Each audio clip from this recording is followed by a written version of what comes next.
What is up? Welcome back to the channel. Today we are taking a look at a piano library that I was looking to review quite a while ago. It is Claire, courtesy of Native Instruments. You've probably heard me talk about Noire from Native Instruments.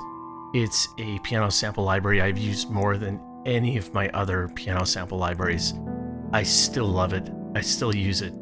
It's just one of those absolutely go-to infallible piano libraries.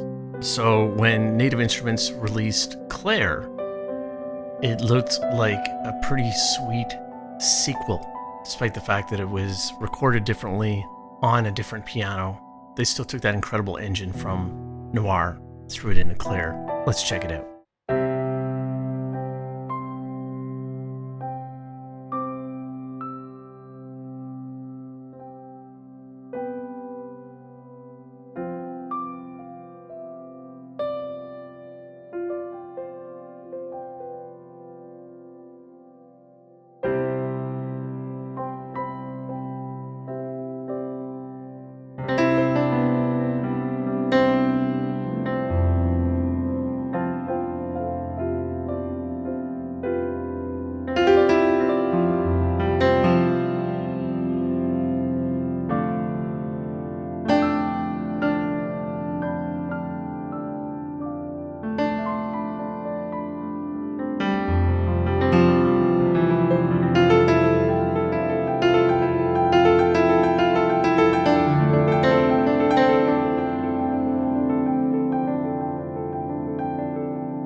And there it is. As you probably suspected, this is gorgeous. Nobody gave me this library, by the way. I used my very own money, and I was happy to do it. It is a 10-foot concert grand piano recorded in the world-famous Galaxy Studios in Belgium, running on the free contact player and clocking in at just under 30 glorious gigabytes. Let's dive in and check out the interface, see what we got going on. Probably the first thing you're going to be drawn to is the mic mix. So if we take this slider and we move it all the way up, voila, we get a nice close sound. Let's see how that sounds.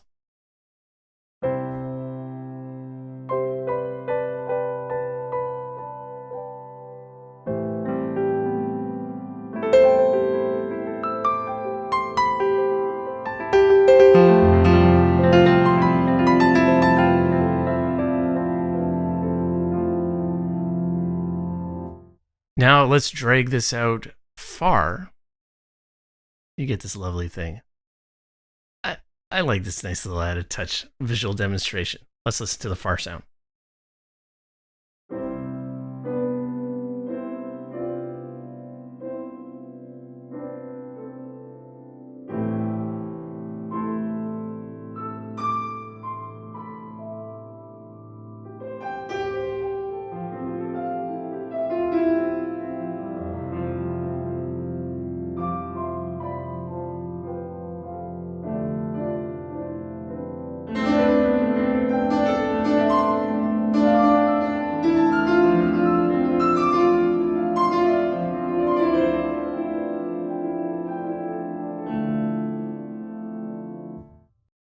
There's nothing I love more than just having a really good pair of headphones and just being completely transported away and lost in sound. This library immediately has that. So keeping that in mind, you're probably going to want to get a even blend between the two, but it's there if you want it. Up here in the upper left-hand corner, you have some presets. I can't remember if they did this with Noire or not, but you can just preview the patch. So for instance, crackling sustain.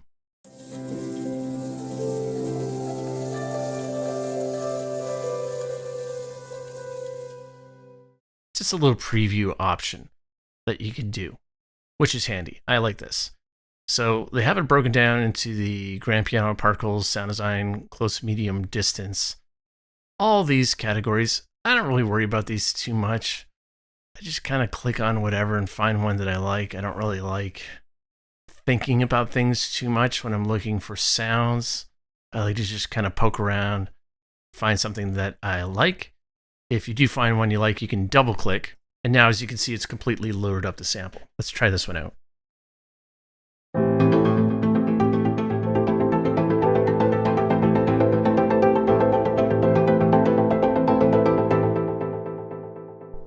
See, happy accident. I was not expecting that at all.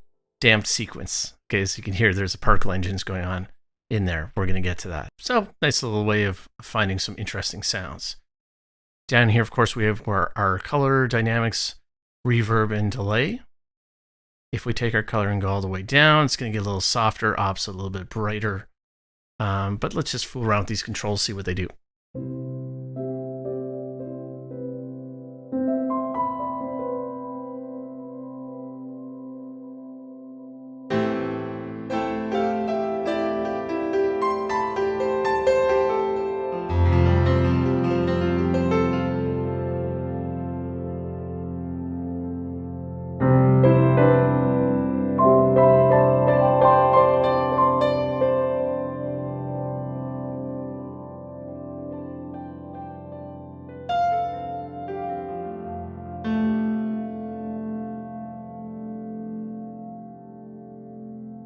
We got our reverb controls, which are absolutely fantastic.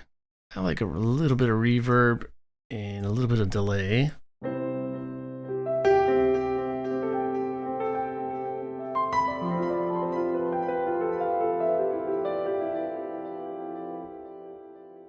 That might have been too much delay, but I dig it. Click on this little cog wheel here. We have some delay compensation setting. If we click on this piano button, we got a whole bunch of other stuff. There's a fourth pedal, which you can fool around with. They got their pedal noises, tone control. And this is really where Native Instruments shines. They give you so much control over all the little fine details so you can really shape the sound. If you want a really kind of classic kind of sound, or if you want something a little bit more kind of avant-garde, or you want something a little bit more sound designy, you can do all that. I'm going to turn off the mic and just randomly mess around with some of these controls and see what they do.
As you can see, a lot of fun. Just get in there, just tweak some knobs, move some sliders, and you're going to be able to have a lot of sound shaping control. We click on effects, and we got a host of effects, all kinds of stuff. I often like to introduce some ambient floor noise. It just makes for a much more intimate sounding recording. So I highly recommend you fooling around with that. I'm going to do some of that right now. They even have some pianist sounds recorded. Be careful with that because it can get out of control really, really fast. But we're going to, again, turn off the microphone, fool around with some of this, see what we can do with it.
lots of fun. For far too long, we've been taking the floor noise out of all our recordings, making everything sound really flat, boring. Now we've gotten smart. We've started to bring it back in. It's warm. It's close. Obviously, if I drag it up too much, yeah, it's going to be a little bit much. Let's go and do some kind of sound design stuff. But just a little bit goes a long way. We're going to skip particles. We're going to come back to that. We got our space. Here's where you have all of your individual reverb controls and selections. You got some different spaces that you can choose from. Different sizes. They got the Taj Mahal. You got your delay settings. You got all those individual controls. Settings. We got some pedal settings for all 4 pedals. Some tuning. We have a detailed velocity curve depending on what kind of controller you're using. They've given you a lot of control. That would be more than enough for me to have purchased the library. But they took the Particles engine from Noire. It's like Particles on steroids. All right, let me show you what this can do.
You can have so much fun with this, honestly, for hours and hours and hours. Again, I find that it works best when it's subtle. So sometimes I like to record only a particles track, in which case I'm going to just do this slider. This is going to mix between the original sound and the Particles engine. Somewhere in between where you saw the original sound, that's just kind of filtering in the background. I find less is always more. It's really cool. Again, if you overuse it, it's going to be way too much, but lots of fun. And there's just way more to do in here. In fact, got Noire loaded up. If we open Noire, just to compare the Particles engine on both. So we have some similarities. Looks like the effects and the diffusion is different over here. Well, they do have a source effects over here.